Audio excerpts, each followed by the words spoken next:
semuanya, selamat datang kembali di channel Gentris Otomotif.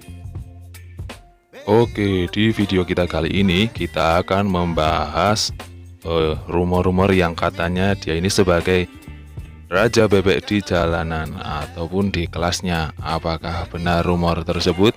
Ya, ini adalah Yamaha ME King 150 tahun 2022.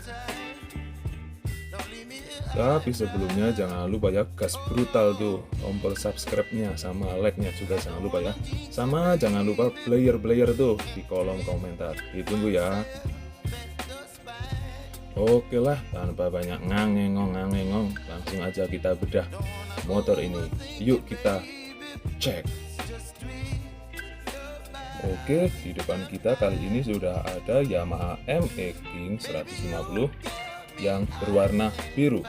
Nah, di sini warna birunya itu berkombinasi ya. Ada biru tua glossy, ada biru muda pada strippingnya, ada juga biru tua yang matte ya.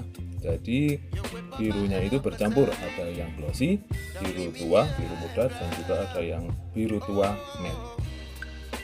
Dan untuk warna biru glossy-nya sendiri meliputi bagian headlamp, bagian kepala, bagian fairing depan, fairing samping, dan juga pada bagian velgnya. Sedangkan untuk warna biru, biru tuanya yang matte itu mengisi bagian fairing samping, spakbor depan, bagian bawah, dan juga beberapa bagian samping bodi. Dan jujur ini kombinasi birunya itu bisa nyatu banget dan cakep. Oke, langsung saja kita mulai spill. Nah, pertama untuk area headlamp ya. Di area headlamp ini kita akan menemukan tampang yang sangar dan keker, berisi. Nah, lihat nih, dari bagian samping nampak sangat berisi. Adapun pada bagian visornya berwarna hitam ya. Ini plastik biasa sih, plastik biasa yang berwarna hitam. Di sampingnya bagian headlamp itu ada yang berwarna biru glossy, samping kanan kiri itu terus sampai ke belakang ya. Dan di bawahnya berwarna hitam, plastik hitam biasa. Untuk area lampunya dia dibagi tiga nih. Yang pinggir-pinggir itu untuk lampu dekat, sedangkan bagian yang tengah ini untuk lampu jauhnya. Nah, nampak sangar banget ya, sipit-sipit tertumpuk gimana gitu. Selanjutnya kita menuju bagian fairing depan ya. Lihat keker banget. Di sini ada logo Yamaha, sedikit stripping putih di bagian kiri, dan juga stripping biru Tosca atau biru stabilo itu ya. Juga mengisi bagian fairing samping kanan dan kiri, dan bentuknya itu tajam. Serta ada bagian seperti aerodinamis ya pada bagian dudukan plat nomor. Kita lanjut pada bagian fairing kiri, ada logo Yamaha dan stripping ME King di bagian samping kanan dan kiri. Dibalut untuk fairingnya itu berwarna biru matte. Kita menuju bagian depan ya. Bagian depan, fender depan atau spakbor depan juga berwarna biru matte dengan tulisan stiker Yamaha di bagian depan. Biru matte-nya ini sama ya untuk bagian spakbor dengan fairing. Kita menuju ke area kokpit. Di sini kita akan menemukan lampu dekat, lampu jauh, pas beam, rating, serta klakson. Nah, untuk speedometernya sendiri sudah full digital dengan beberapa indikator.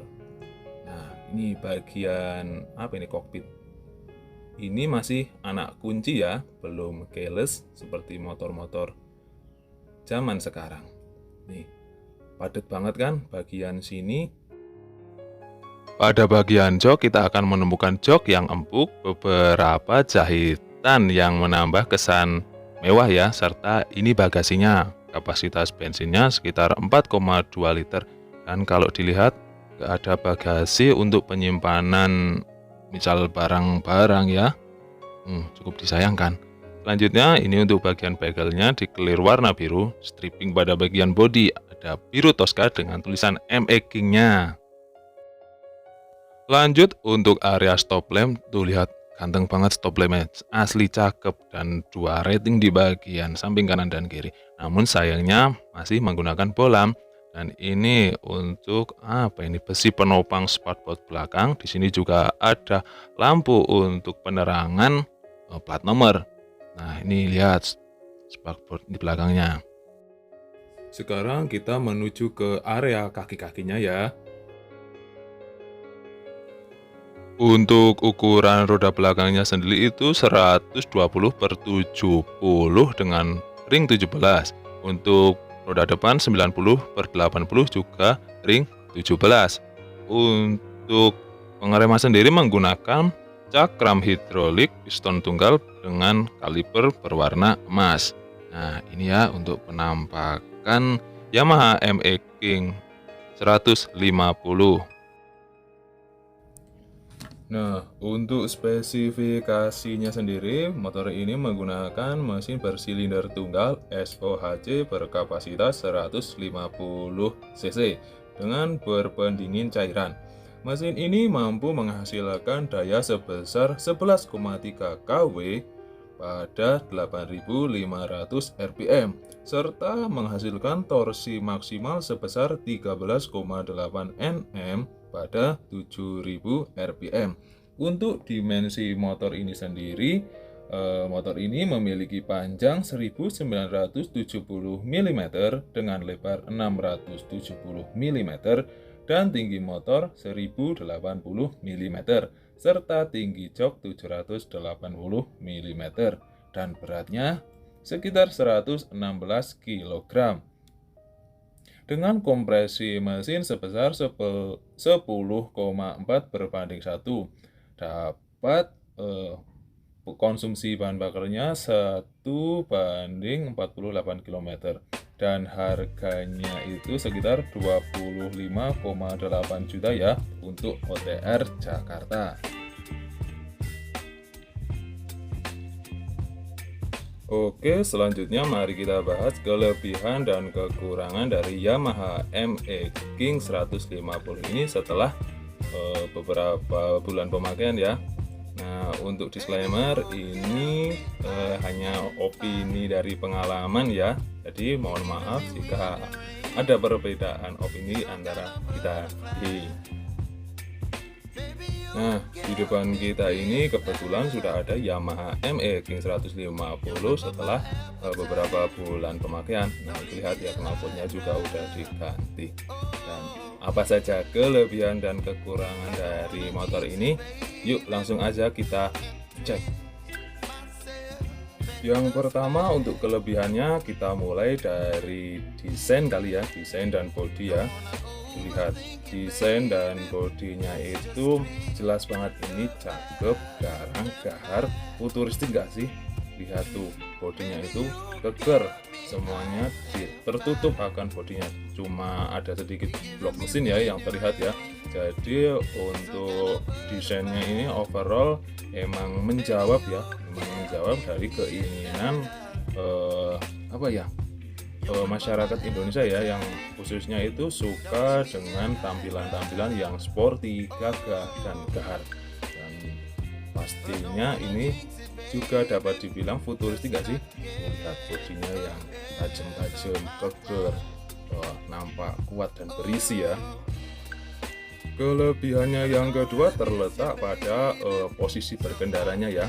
Nah, pada posisi berkendara Yamaha ME King 150 ini dapat dikatakan cukup nyaman. Dan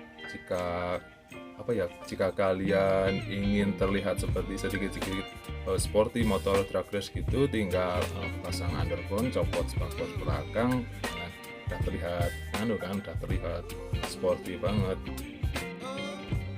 Untuk kelebihan yang ketiga sih ini sedikit nyeleneh ya, tapi cukup berguna sih, yaitu footstep depan itu dapat ditekuk ya. Jadi dapat sedikit menghindarkan kita ketika kita cornering dan footstep menyentuh jalan, kita tidak begitu takut akan terjadi macam kepleset dan jatuh gitu ya. Kelebihan yang keempat yaitu terdapat pada konsumsi bahan bakar yang dapat dikatakan cukup hemat. Dengan kompresi mesin 10,4 berbanding 1 kita dapat mengisi Pertalite. Nah, dan konsumsi bahan bakarnya juga dapat dikatakan irit karena 1 liter dapat digunakan untuk sekitar 48 km. Kelebihan selanjutnya terdapat pada suku cadangnya yang dapat ditukar-tukar dengan berbagai macam motor dikeluarkannya ya, seperti macam Vixen, Bison, Saber, dan Aerox mungkin bisa, dan dapat dikatakan spare partnya itu murah ya. Kelebihan selanjutnya terdapat pada putaran bawah mesin yang enak, dan alhamdulillah Yamaha masih memberikan kickstarter untuk menolong kita di saat mogok. Sekarang kita menuju pada kekurangan motor ini ya, namanya motor pasti ada kekurangannya ya. Kalau di sini joknya dapat dikatakan terlalu tipis, terlalu sempit mungkin ya. Jadi untuk orang dengan beban tubuh yang besar itu mungkin sedikit capek ya. Dan untuk bagasinya pun juga kecil, tuh lihat cuma segini. Ini sih paling untuk nyimpen mantol sama toolkit mungkin ya. Jadi itu untuk joknya itu tipis ya. Kekurangan selanjutnya terdapat pada shock depan yang sedikit jedak-jeduk ya kalau bertemu dengan jalan berlubang ataupun polisi tidur ya. Walaupun ini tidak terlalu mengganggu, tapi ya sedikitnya mengganggu sih. Mungkin cukup sekian dulu ya untuk kelebihan dan kekurangan dari motor ini. Dan mungkin cukup sekian dulu untuk video pembahasan kita tentang Yamaha ME King 150 tahun 2022. Jadi, apakah motor ini layak menyandang sebagai rajanya bebek di kelasnya? Wek. Silahkan tulis di kolom komentar ya. Oke, mungkin cukup sekian dulu ya video kita tentang Yamaha ME King 150. Banyak salah dan kekeliruan dalam penyampaian informasi, mohon dikoreksi ya. Terima kasih sudah menonton video ini sampai akhir. Sampai jumpa di video selanjutnya.